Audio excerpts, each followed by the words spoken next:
সারাদিন ফোনে কথা বলে, কি যে মজা পায় ও জানে আর ওর ভগবান জানে। একমাত্র আকরাম জানে।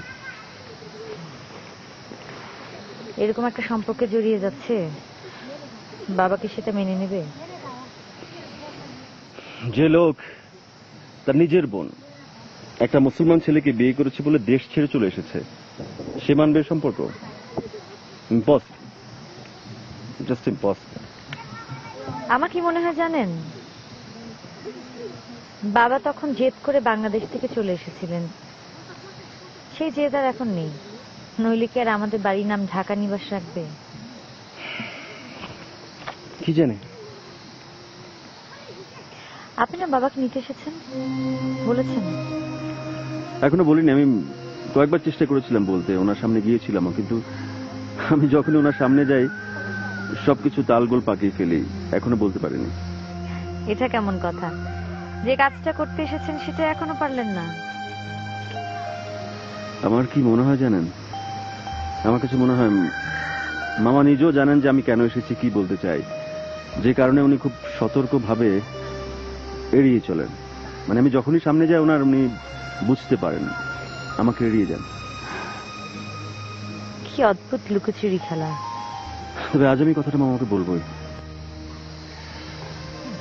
বুঝিয়ে বলতে পারলে মনে হয় না বাবা জেদ করবে, কারণ প্রায় দেখি আপনার আনা পিসির ছবিটার দিকে বাবা তাকিয়ে থাকেন, যদিও কাজটা তিনি করেন খুব গোপনে।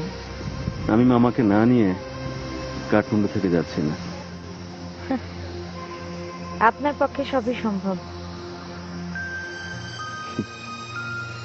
এই মেয়ে এখনো কথা বলছে, দেখো।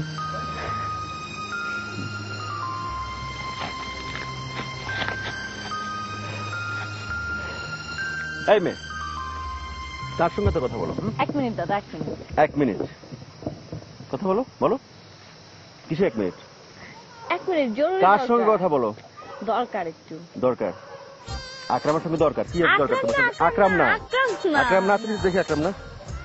হ্যালো, এই ছেলে, বামন হয়ে চাঁদের দেশে হাত বাড়াও না। তোমার হাত যদি আমি ভেঙে না দিছি তো। না না, ভুলিনি। ঠিক আছে, আচ্ছা, ওকে ওকে, কথা বলো, কথা বলো। কেটে দেবো? ফাজিল মিথ্যা কথা বললে কেন? আর যদি বলছো মিথ্যা কথা আমার সঙ্গে। দাদা ওর কানটা ভালো করে মলে দেন, দিন দিন একেবারে ফাজিল হয়ে যাচ্ছে। আজকের মতো ছেড়ে দে, হ্যাঁ কি বলো?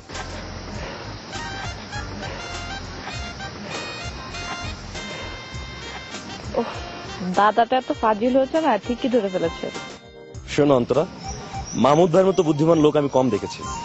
তার চোখে ফাঁকি দেওয়া কারো পক্ষে সম্ভব না। জানো, আমার মনে হয় বাবাও ব্যাপারটা টের পেয়েছে। কিভাবে বুঝলে? কাল রাতে তুমি যখন আমাকে নামিয়ে দিলে না, তখন বাবা ছাদে ছিল, আমাদেরকে দেখেছে, পরে আমাকে জিজ্ঞেস করেছে তোমার কথা। কি? এই কি জিজ্ঞেস করেছিল? জিজ্ঞেস করেছে তোকে কালকে রাতে যে পৌঁছে দিয়েছিল সেই ছেলেটাকে। আমি খুব স্বাভাবিক গলায় সামাল দেওয়ার চেষ্টা করেছিলাম, কিন্তু মনে হয় না শেষ রক্ষাটা হয়েছে। রাখি, বাবা আসছে।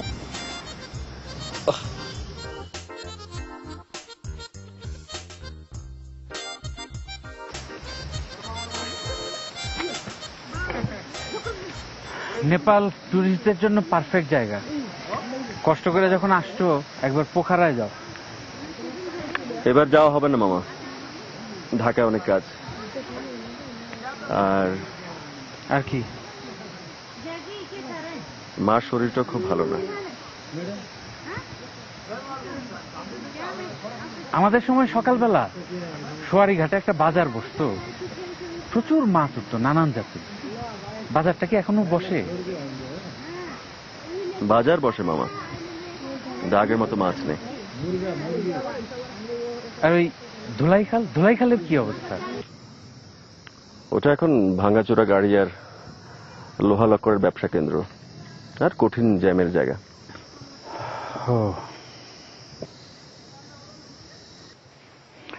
লোহার পুলটার কি অবস্থা? আমাদের সময় কিছু লোকের প্রফেশন ছিল রিক্সা ঠেলা। লোকগুলো কি ওই কাজটা করে এখনো? পুলটা এখন আর নেই মামা। কি অবস্থা? আমাদের সময় কিছু লোকের প্রফেশন ছিল রিক্সা ঠেলা। লোকগুলো কি ওই কাজটা করে এখনো?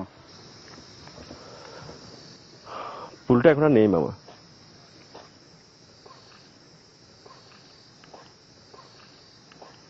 মা একটা গল্প সবসময় আমাকে করেন। আপনি আর মা নাকি একবার লোহার পুল দিয়ে যাচ্ছিলেন রিক্সা করে, মা পড়ে গিয়েছিলেন, খুব আঘাত পেয়েছিলেন মা। সময় পেলে এই গল্প আমাকে করেন মা। ঢাকায় মহরমের দিন বিশাল তাজিয়া মিছিল বাইর হতো, এখনো হয়? হয়। ভালো ভালো। আপনি ঢাকাকে খুব মিস করেন না? কাঠমান্ডু অবশ্য ঢাকা কলকাতার মতো না, বাঙালি তো নাই, তাও খারাপ লাগে না। অনেকদিন ধরে আছি তো, ভালোই লাগে। মামা, হ্যাঁ বলো। আপনি তো ঢাকার সম্পর্কে অনেক কিছুই আমাকে জিজ্ঞেস করলেন, একবারও কিন্তু মার কথা জিজ্ঞেস করেননি। এত ঘড়িতে কয়টা বাজে? আমি ঘড়ি পড়ি না। ও আচ্ছা, আমার হাতে তো 11:30 বাজে। আমি মার কথা জিজ্ঞেস করেছিলাম আপনাকে। অনেকদিন আগের কথা তো, সব কথা মনে পড়ে না।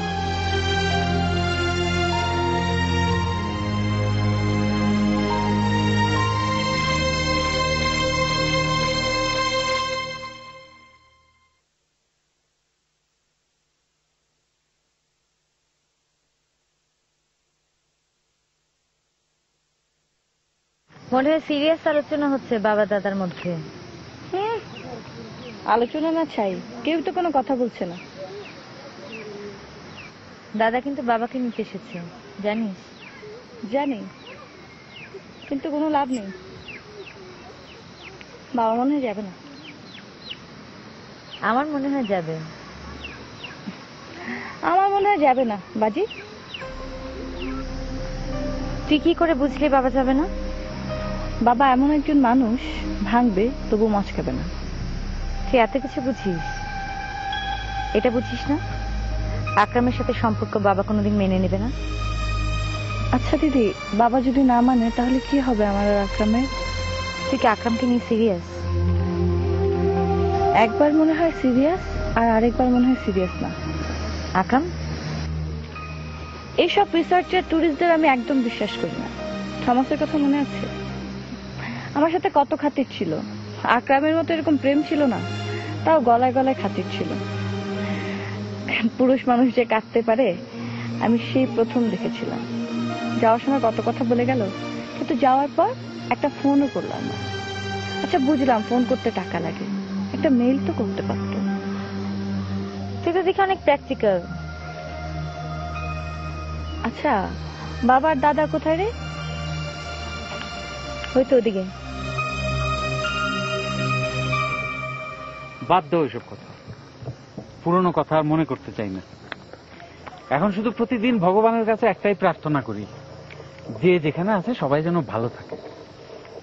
মা ভালো নেই মামা, খুব অসুস্থ।